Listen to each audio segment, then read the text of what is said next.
Welcome back to the Destination Dream Job podcast. I'm excited to be here today and welcome Gerry. Oh, I didn't ask how you pronounce your last name. Well, no, I'm not telling. Gadoury? Gadoury, yes. Gadoury. Okay, I'll just French start again. Canadian name. You have to get it right. Yeah. Okay.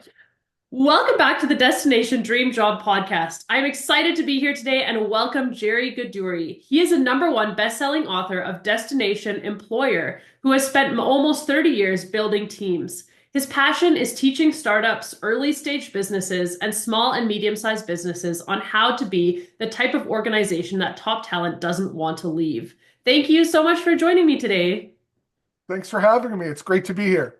I think we got connected because my business name and your book name are very similar. Destination Dream Job, and your book name is Destination Employer. So that's really neat. Why don't you give us a brief, what your book is about?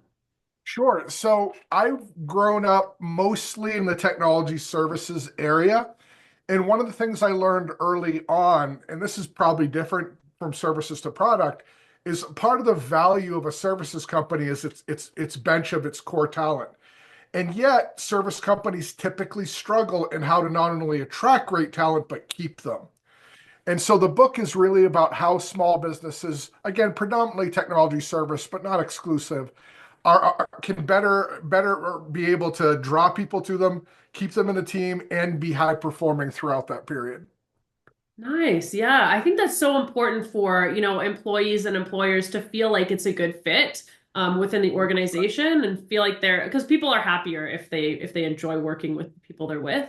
So, I know within your content you talk a lot about bad matches versus like bad candidates or companies. So do you think you could explain what you mean by that and maybe how it might affect the hiring process? I think I can. So, Sweet. so, so when it comes to matches, the thing to remember is that people and organizations have missions, values, and goals. There's things that you, Steph, want to achieve in your life that are important to you and you exclusively, and you'll make decisions based on those things, you and everyone else in the world. And if those things are compatible with the company you're joining, then you have a built-in incentive to thrive there. Why? Because you're going the same direction. You're rowing in the same direction, so your ship is going straight. But the inverse is also true. What happens very often is folks will join an organization that doesn't match what they're trying to achieve in their lives. And there's a constant friction that causes them to want to leave early. And while they're there, it tends to create lower performance. I'll give you a silly example. Let's say that you're a pacifist who's anti-weapon and anti-everything. If you everything to do with violence, I should have been clear. If you were to join a military contractor or a gun company, there would be a very obvious philosophical difference that would make you uncomfortable the entire time you were there. Does it mean you can't go there? No, of course it doesn't. Will you be happy there? Probably not. Is that company going to get your best work? Also, probably not. So, extreme example, but the more that we can align our mission, values, and purpose to those of the companies we're a part of, the more likely we are to succeed there. One more thing on that is skill set. So if I'm at the mid level of my career as it relates to the role that I'm applying for, and there's plenty of upside there for me to continue to grow, then I have again an incentivized reason to do well because there's an opportunity for me to grow in my career. Hmm. Yeah, that's interesting. I think it's so important to get that alignment for sure. But also it's a lot of the candidates and the people that I speak with who are doing interview coaching, they're really trying to figure out if the organization's culture is the right fit for them. So do you have any suggestions on whether, how a candidate can identify that maybe during the interview process or in the research phase? Absolutely, yes. So I'm going to spend a shorter period of time on or the research phase, but you want to LinkedIn is probably if you're in the professional space, LinkedIn is probably where you're doing your research. So don't just look at the company's corporate page. That's going to be controlled by marketing or by a senior executive, probably marketing.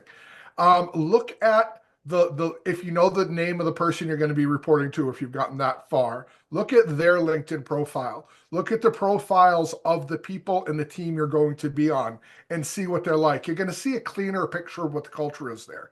But more importantly, where I'd like to focus the energy of this talk is the word you used, interview. It's interview, not interrogation. So remember this, job seekers. It's the company's job to determine if you're a good match for them. But it's your job to determine if they're a good match for you. So the easiest way to find a good culture match, Steph, is to ask. Use your words. You gotta ask questions. It's the only way to really do it effectively. Yeah, I think that's so important because, I think that's been a big miss for a lot of years is that people go into interviews and they just feel like they're out of control and they just come there 100%. to tell them about themselves and then cross their fingers that they like them, and then if they offer them a job they have to take it because of course what else would you do? And so I love this, like, in this narrative of taking back that control and being able to, express yourself as well. Do you have what are your tips for transforming an interview from that interrogation, that one-sided interrogation, into maybe more like a meaningful conversation? 100% and great follow-up question. In a perfect world, you wouldn't need to. It would be assumed that two equals are going to have a conversation. And the rest of the 98% of the world, it's not that way. So what needs to happen is this, or what I found the most effective way to do it is this. I allow the interviewer to take lead. So they're going to start off asking questions. As soon as they start to ask me questions, I answer their question and then reply with a question of my own. I especially do that in skill set scenarios where they're asking me a question where there might be multiple right answers. So this is a little bit of a tangent, but it's super related. So please bear with me. So very often in the early stages of the interview process, you're going to be dealing with folks that are really there to get a broad yes from you. Generally speaking, this person has all the things that I was told to look for. If you're interviewing with an HR generalist who's a part-time recruiter, I'm not poking fun at those folks. They're wildly overworked in the corporate landscape. If you're dealing with a relatively junior recruiter, they're likely just word matching your answers. In most circumstances, they work too great a diversity of roles to be able to understand yours deeply. So they're likely just word matching. So it's most important here. But when they ask you a broad general technology question, give them the broad general positive answer and then ask a narrowing question back. So hey, Steph, do you have any experience with Microsoft? What have you done with it? Well, there's a million right answers there because Microsoft is a huge company. They have a bajillion products. So the answer would be, Steph, I've worked with it quite a lot in my career. What types of tools would I work with here? So I'm forcing that narrowing question so I can get a better idea what I'm looking for. And I keep using that strategy until I'm very confident that I've got the right thing that you're looking for. Then I deep dive. So that's a skill set example. Culturally, we want to ask questions like, Steph, I appreciate you taking the time to talk to me. This has been great. Tell me, why do you like working here? What about this place is really resonated with you? What are you trying to achieve in your career that this company has helped you with? So when you do this, when you give them a positive answer and then ask one back, you're automatically changing the landscape from senior to junior to partner. And that by itself is helpful in your interview because it shows confidence and the ability to communicate effectively. Yes. Okay. So I was introduced to this, like, asking questions during the interview just like 6 months ago. So this is still like new on my radar, which is so interesting because I've interviewed a million times and also have been a career coach for like 4 years. And never have I ever heard of this before I was introduced to it like 6 months ago. And I love it. I think it's so interesting. But I'm curious to know, follow-up question, do you do that specifically in the screening, in the first interview, second interview, or all of the above? As much as is possible, all of the above. Now, quick note, there are a thousand flavors of recruiter. There are outside agency recruiters, a quality outside agency recruiter who's working in a boutique. Another quick related tangent. For all you folks out there, do yourselves a favor in your career as early as you can.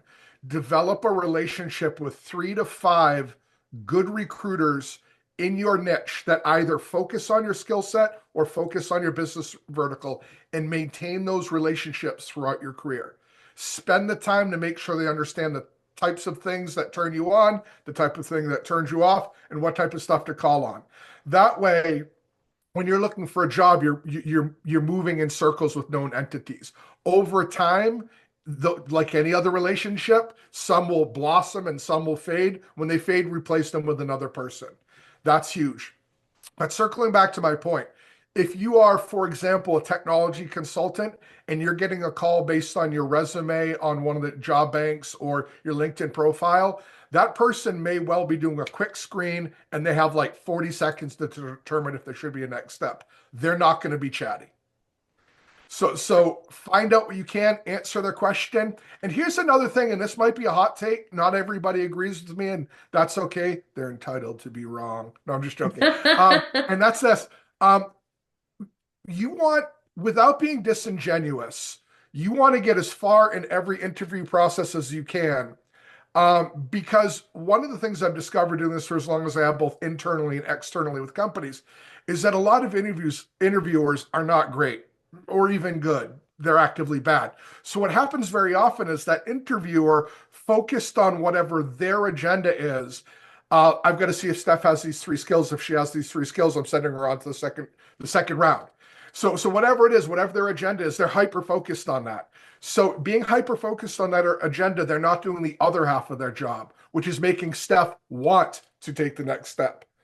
So what I always recommend to folks is don't let a bad interviewer turn you off from the company. They might just not be great at what they do. So if you can get to offer, again, without being disingenuous, if a deal breaker comes up, cut loose. It's not going to happen. But without being disingenuous, always be positive and trying to schedule a next step so you maintain control. Because the closer you get to offer, the more of the company's cards are going to be laid on the table. Because at that point, someone will have the neurons touch that tell them that, hey, I'm going to make Steph want this job. It's clear she could be the one that's going to do it. So they're going to start selling. So don't let yourself get turned off before that. Sorry, I'm kind of monologuing. No, no, I love that. That is super interesting. And it kind of brought me to, it just made me think of this story that is like wild, and you may have never heard anything quite like this before. But I have a client who applied to like a team leader position within his organization. He didn't hear anything about it. And then one day on the radio, they just called him to the office and they're like, this is your interview. No prep, no nothing. And he had to just walk in and do this interview. And then that was in October. They still haven't made a decision. Can you Yeah, believe that? I can. Internally though. Yeah, that's crazy. I'll be honest. Sometimes those are worse. Hmm. Sometimes those are worse. Just like there's things in a romantic relationship that you put up that you wouldn't put up with outside. It's kind of the same thing. Like, we're already married, deal with it. It's almost that silly mentality. Yeah, that's just yeah, I still can't believe it. So he's still waiting. They said they would tell him by midweek, and now it's Thursday and he still doesn't know. Well, they didn't tell him what midweek. Yeah, exactly, exactly. Yeah, no, that's the worst. I'll exclude the names to protect the guilty, but I used to work with a company that was so bad at their interview process, so erratic and so long, that I made a joke of it with the candidates I was talking to so they wouldn't become offended. I found if I could get them a laugh, I'd be like, "Hey, Steph, I know they're really interested. They take forever. It's kind of like being in the mob. It's hard to get in, but once you're in for life." And we'd all laugh about it. And that saved me with so many candidates where they would go quiet for like 3 weeks and then come back. And what it turned out was they had so many shifting priorities and projects internally that if that project got bumped down, they just forgot to deal with it until it bumped back up. But Right. yeah, it's Yeah. crazy. It's definitely, lots of wild interview stories out there. When you're in an interview, I know you talked about deal breakers. Is there any deal breakers that, job seekers can watch for during the interview phase that could like signal this might not be a good match for me, or this might not be the company that I should work at? Yeah, I'll share some, but before I do, you really have to take a minute to assess what your personal deal breakers are. Because your deal breaker, crazily enough, might be my bright green flashing light. So I'll give you a quick, for instance, I'm working now with a client that's looking for a software engineer team lead that's still very hands-on. I'm talking to a person who's a perfect match. The one concern I had is in his current role, he's hands off. And so when I talk to him, it's like the reason why I want to leave this company is because I've grown to a point that they're not letting me work actively on coding anymore. I hate being hands off. I need to be hands on. So again, those are two very similar roles, but for one person, positive, one person negative. So you've got to know what your deal breakers are. But to flesh them out, there's some general things. So startups, for example, startups are notoriously chaotic places. In a startup, you always have three people less than you need at minimum. Everyone is always working 20 more hours than they absolutely can and 40 more than they should. It's just the nature of the beast.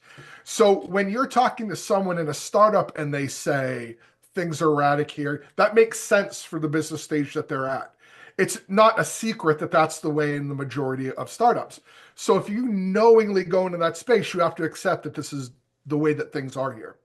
But if a company is more mature and they still have that mindset, that's probably a red flag. They probably have not developed the organizational maturity to understand how to manage people effectively and project schedules effectively, or they're running so lean intentionally that they don't care that they're burning people out. I've unfortunately worked with those types of companies as well.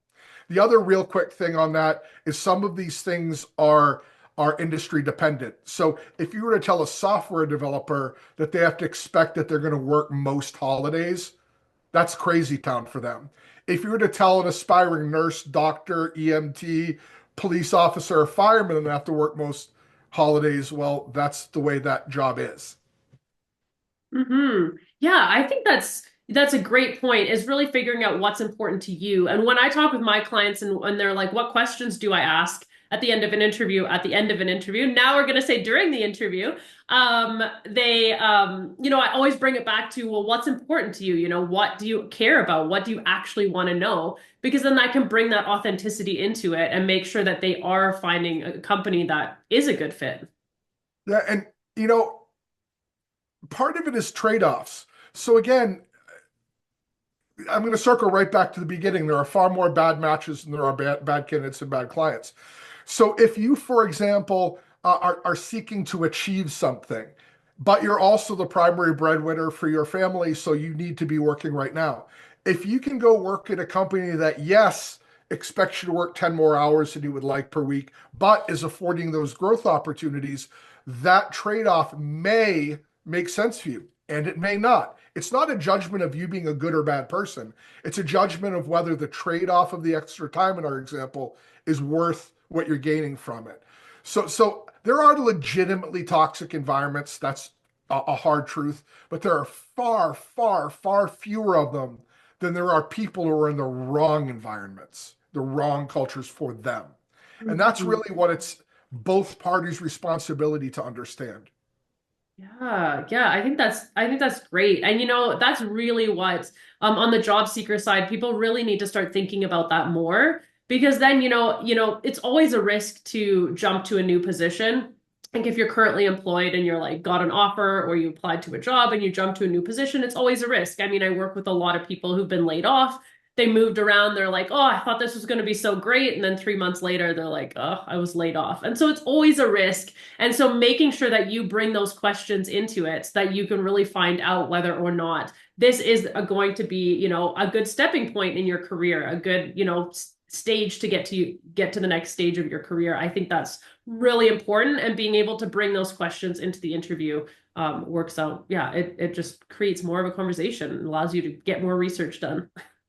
100%. If I could add one more thing to that, the world is evolving to more of a partnership between talent and management. When I look at like my parents' time, my dad worked for companies at a decade plus a swing. His dad worked for one company his whole life.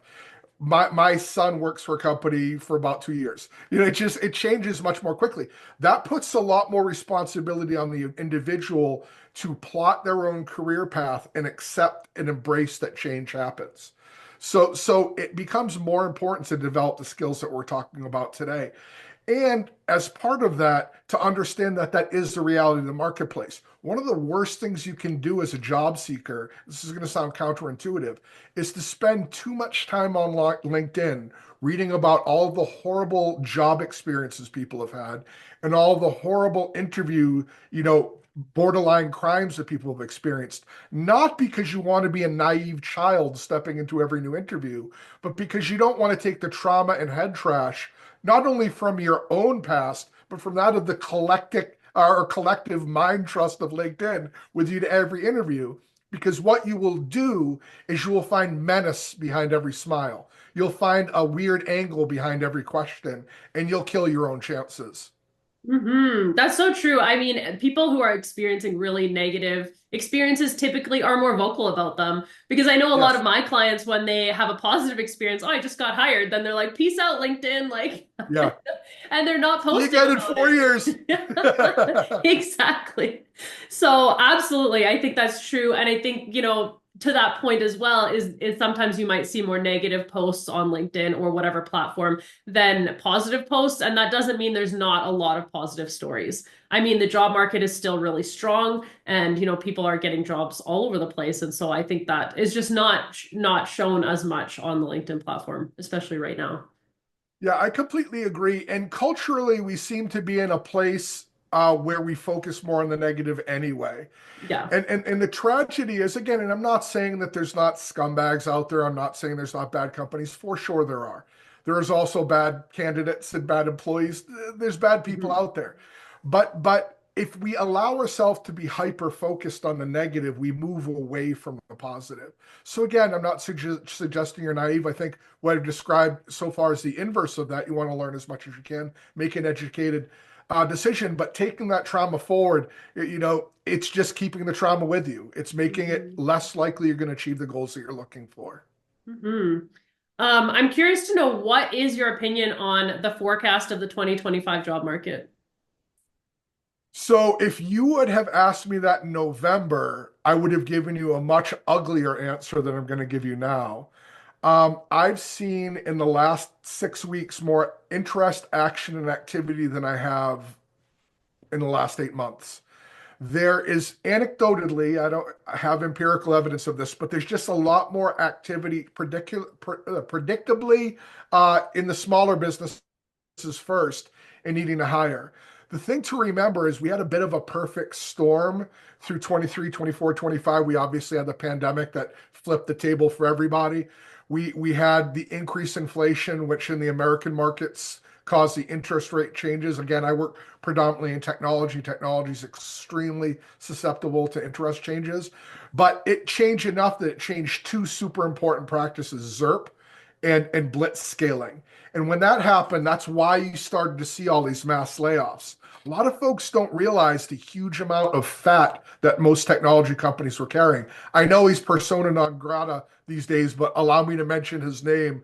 But when Musk laid off 80% of Twitter and still kept it up and running, probably an extreme example, but not an unusual one. If we look at the sitcoms like Silicon Valley of the giant companies with 24 $150,000 per year engineers sitting around playing foosball, it wasn't too far from reality for many companies. So a lot of those layoffs were really a right sizing away from the concept of blitz scaling, which was a belief that if I hire all the good talent, my competitors can't have them, even if I really don't have a job for them.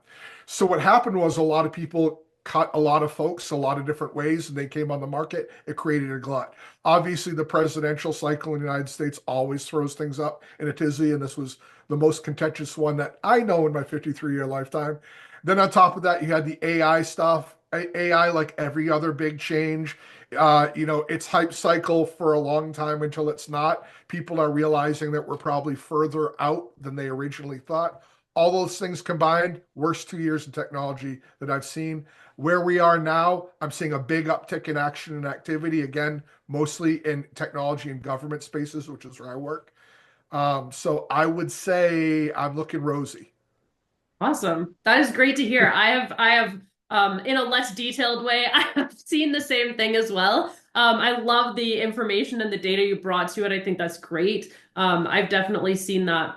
there's been a lot of jobs posted, and I think that 2025 is going to shape up to be a good year for job seekers. I'm really hoping that this employer's market is going to make that switch so that it's a little less challenging. But the game has changed, right? Like it's no longer can you just apply to jobs online and just hope for the best. So but that is a conversation for another time. So if people want to connect with you, where is the best place for them to find you? Well, if they want to talk to me, as you've seen, set aside time. I'm kind of chatty. But the easiest way to find me is probably LinkedIn. I'm ridiculously active there. You can also, if you go to one of my websites, destinationemployer.co, there's the opportunity to book a call there, which again, set aside time. I'm chatty by nature. But those are probably the two easiest ways to reach me. Perfect. We will include those links in the show notes. Thank you so much for joining me today. Thanks for having me.